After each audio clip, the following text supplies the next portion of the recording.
nigga kill over a bitch, but let a rat keep his wife. We couldn't do that. Mislead the jury during the evidence or in closing with something that you know not to be true. We agree with that. Okay. All right. So it doesn't sound like there's an objection. It just sounds like there's some caution about how this might be used. And I'm telling the state right now, you better not use it in a way you know is not supported. We agree and understand. What'd you say? Yeah, I talk. Oh, Lord. You want to told me there was new baby number. I'm like, I don't know that number. She said, new baby, what you doing call your phone? I'm like, okay. She checked. Really? You thought she checked. Now you saying that, you seen shots on down there? Yeah, them folks would cook me and everything. Girl. You have 1 minute left. They talking crazy. They just talk shit. Well, you gonna talk shit, they like, you know how niggas just shaking his head. And I gave you a young nigga over there, the young nigga was like, shit, I was gonna talk crazy with that little bro, but shit, you know, nigga Ryan, shit, them niggas just talking about they guns up. Shit, yeah, guns been up. Girl. Yeah, I ain't stunned them niggas, man. Fuck them. Yeah. That's what the Wu said something too, man. Yeah. Niggas say anything try to say they ass, but. Yeah. So you know, that shit be having me down, but I just really be shaking that shit. You know what I'm saying? That shit be crazy. You be with a nigga 388, 188, whatever. 2 years, 5 years, and situation pop up and you're like, boy, he did. That be crazy. That one be talking to me. Exactly. The nigga sit right there. Thank you for using Secure. Goodbye.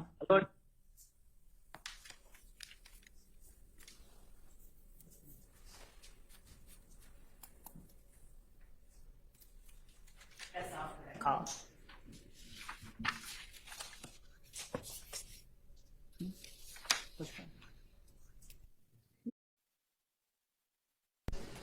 On this call, there is extensive discussion about the issues Mr. Stillwell is facing hiring an attorney. I don't believe that that should be relevant. That's A. Regarding 1315, approximately at 1315, as I hear it, Mr. Stillwell is saying that Mr. Sledge told him that someone, and I think it was Lil D, said that he being Sledge was with him during a separate incident, which I believe to be the 428 incident shooting up houses.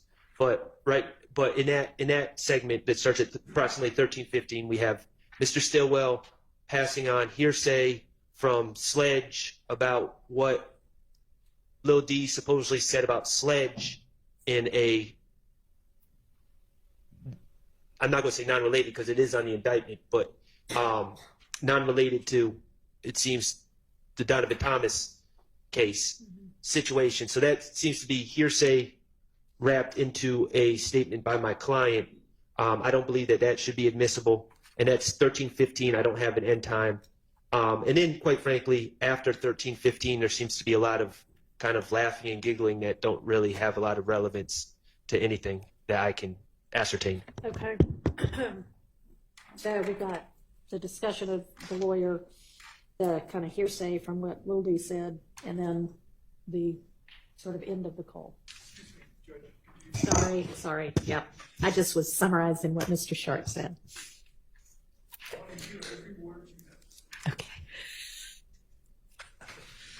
What I heard in the court summary was the discussion of the lawyer, the summary of what Rudy said, and then the end of the call. Right. Okay.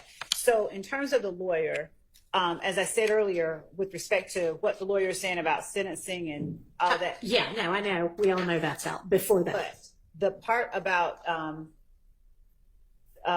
defendant William, or Thug, as he puts it in the call, getting him a lawyer, I'll point the court's attention to over at number 97, wherein there is in the lyric of the song Just How It Is, the assertion gave the lawyer close to $2 million. He handles all the killing. Gave the lawyer close to $2 million. He handled all the killings. We don't speak about shit on wax. It's all my business. We know how to kill the biggest cats of all kittens. We don't speak about shit on wax. It's all my business. We known to kill the biggest cats of all kitties. And so our assertion would be, considering that Mr. Stillwell is discussing a lawyer who has been sent down there to talk to him by Defendant Williams, and that he wants all his money up front, that could be, their inference could be made by a jury reasonably assessing the evidence that this is part of the proof for that particular overt act. It's not just in a vacuum discussion or negotiation with the lawyer. It's who's providing him the lawyer, what it is the lawyer is asserting that he wants. Okay. So that's our basis for the relevance of the portion about the lawyer. All right, I agree that's relevant, and I don't see a 403 issue with that. To the lawyer, as I said earlier, with respect to what the lawyer is saying about sentencing and all that. Yeah, no, I know. We all know that's out before that. But the part about Defendant William, or Thug, as he puts it in the call, getting him a lawyer, I'll point the court's attention to overt act number 97, wherein there is, in the lyric of the song Just How It Is, the assertion, gave the lawyer close to $2 million. He handles all the killings. We don't speak about shit on wax. It's all my business. We know how to kill the biggest cats of all kittens. And so our assertion would be, considering that Mr. Stillwell is discussing a lawyer who has been sent down there to talk to him by Defendant Williams, and that he wants all his money up front, that could be, their inference could be made by a jury reasonably assessing the evidence that this is part of the proof for that particular overt act. It's not just in a vacuum discussion or negotiation with the lawyer. It's who's providing him the lawyer, what it is the lawyer is asserting that he wants. Okay. So that's our basis for the relevance of the portion about the lawyer. All right, I agree that's relevant, and I don't see a 403 issue with that. All right, what about the kind of hearsay reporting that Lil D says, or kind of admits to have done it, and that Monk was with him for one of these other? It goes to show the level of awareness within the jail by Defendant Stillwell of what other people were saying, and the fact that Lil D swore to God the police lied on him. It would help explain. I don't know what, and I think he's actually talking about Garlington, but it was Quindarius Zachary was one of the people that told that he and Mr. Sledge committed the April the 28th shooting on Adele and Drew Drive. And to the extent that either one of YSL members, Shannon Stillwell himself or anyone else, confronted him about telling, the fact that he's asserting, I don't know what the police are talking about, they're lying. It speaks to this culture of you're not supposed to snitch, and the fact that they know that they're snitching. If there are changing stories, it would help the jury understand why stories get changed when witnesses take the stand, in particular the witnesses that we expect will be called, and frankly, one of the witnesses that's already on the stand now. All right. I believe that what Ms. Love is using to defend that portion is not in the portion that I'm seeking to omit. There's a discussion about Lil D told, and then he swore to Sledge that he didn't tell and the police are lying. Okay, that's not what I'm talking about. At 13:15, there's a discussion about Sledge saying that Lil D told on the 4/28/15 shooting, told on Sledge. It seems to me that that's a co-conspirator statement. Sledge telling him, or if he's discussing that Antonio Sledge is bemoaning the fact that Lil D told, he's apprising him of the fact that someone's snitching on a member of YSL. Well, we just changed the verb. He was bemoaning, and now he's apprising. The bottom line is he was bemoaning, it sounds like to me. He was bemoaning the fact that Lil D told on him on something that Mr. Stillwell is not charged with. So I don't know how that's relevant. The fact that the information is getting passed along through members of the gang to other members of the gang is what we believe is the most relevant part of it. And it explains, it's Defendant Stillwell's assertion, his asserted knowledge, and it explains people's behavior when they get in the courtroom and tell God's honest truth. Okay. Mr. Stillwell in his calls makes it clear that he's being transported to all his court dates with Mr. Sledge. That's not a mystery. The state puts him in the same bus, and apparently, I'm not denying that Mr. Sledge would have probably talked about things going on in his life to Mr. Stillwell, but this is a completely unrelated incident that Mr. Stillwell is not charged with. So, Well, he sort of is based on the RICO count. I mean, I don't know that he knew he was going to get charged with RICO at the time, but let me just add this, just for the court's understanding where I'm coming from. Mr. okay, do not come back in here with that if that's going to go off again. Mr. Stillwell, Mr. Sledge and Mr. Garlington pled guilty to this Right. incident. So, Okay, and no, so well, excuse me, Mr. Sledge and Mr. Zachary, I should have said, pled guilty, and Mr. Garlington. right, and so how is it a co-conspirator statement? I guess is I think the gist of Are you just saying relevance, or are you saying something beyond that?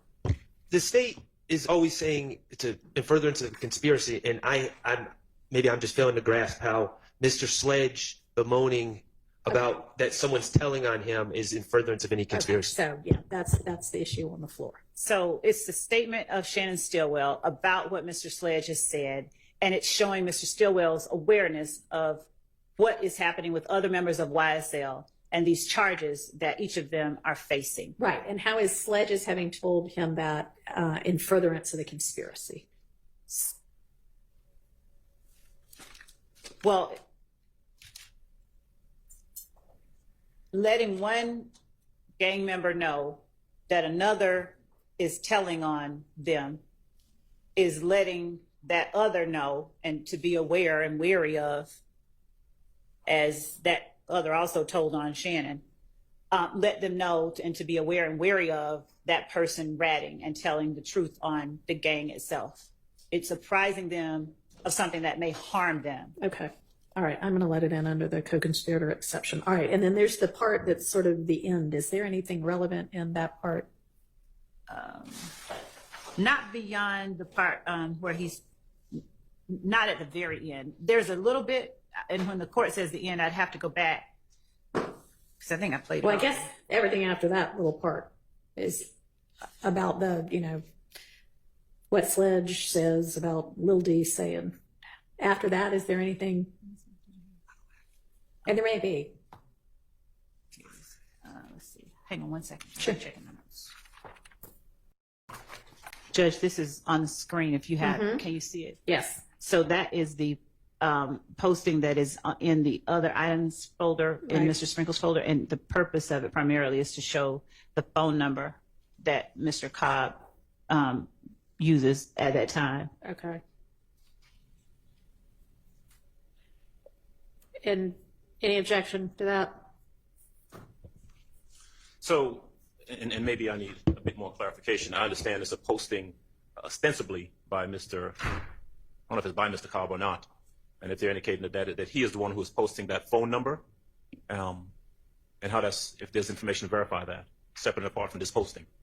We would be having the person who found the post and who can talk about what they saw in the post, in the social media pages that they were looking in, to provide a foundation for it, like we would any other social media posting. Whether the jury believed that we have that right would be a matter for, I guess, argument. But we believe that based on what we were able to find, that this is Mr. Cobb's phone number. I think Mike Sprinkle is the one that actually found that posting.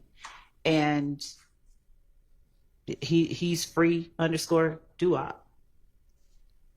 And he's responding to @Stunna with the phone number. It's hearsay, Your Honor. How is that not hearsay?